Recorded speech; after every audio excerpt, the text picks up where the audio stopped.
నవ్వింది నవ్వింది, లైట్ గా నవ్వింది.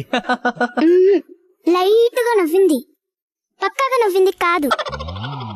పళ్ళు కనపడేలాగా పెద్దగా నవ్వుతేనే నవ్వు. నీకు ఈజీనే కదా నానా? అవునవునవును, నాకు ఈజీనే.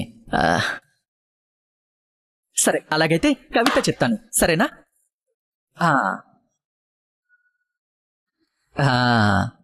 వసు, విను. వసు, అమ్మ వింటుందిలే గాని నువ్వు చెప్పు నానా. సరే. గోడ మీద పిల్లి, అది చూసింది గడప మీద పాల గిన్నెకెళ్ళి. ఆహా ఆహా, వారేవా, సూపర్ గా చెప్పాను కదమ్మా, చాలా బాగా చెప్పాను కదా. ముందు మొత్తం చెప్పు నానా. అలా కంగారు పెట్టిస్తే ఎలాగా? అప్పటికప్పుడు చెప్పాలి అంటే నాకు కొంచెం టైం కావాలి కదా. సరే, నేను ఫస్ట్ నుంచి చెప్తాను, ఓకే?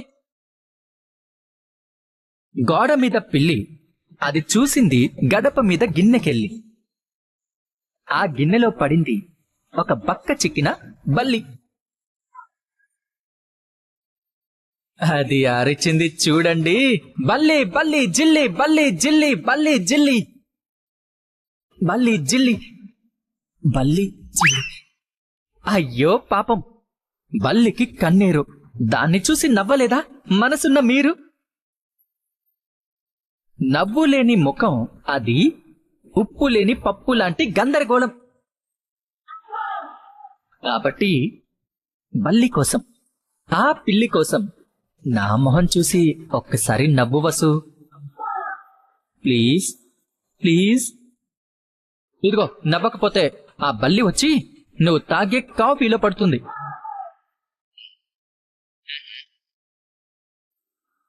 నానా కష్టం,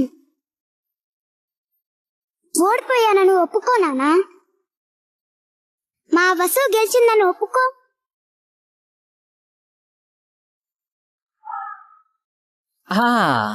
ఇప్పుడు ఇప్పుడు చూడు.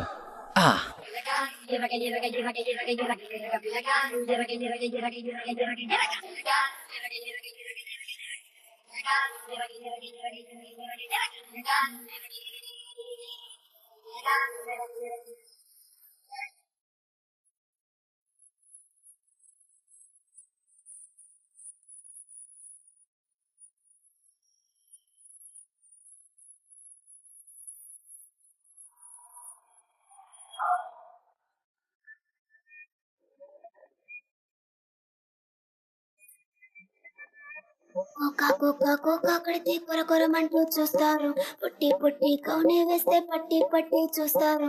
ఒక కాదు కౌను కాదు, కట్టులోన ఏముంది, మీ కళ్ళల్లోనే అంతా ఉంది. మీ మగ బుద్ధి వంకర బుద్ధి. అంటావా అమ్మవా, అంటావా అమ్మవా, అంటావా అమ్మవా, అంటావా అమ్మవా.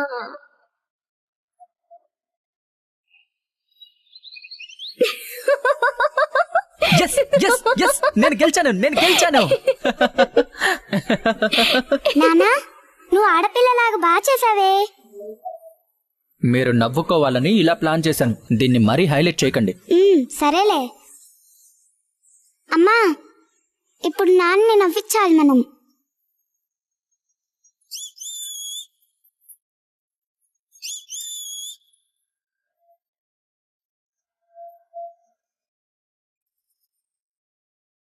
ఆగస్టు 10 నుంచి ప్రతిరోజు 3 గంటలకు వసుంధరతో మధ్యాహ్నాన్ని మరింత ఆసక్తికరంగా మార్చుకోండి.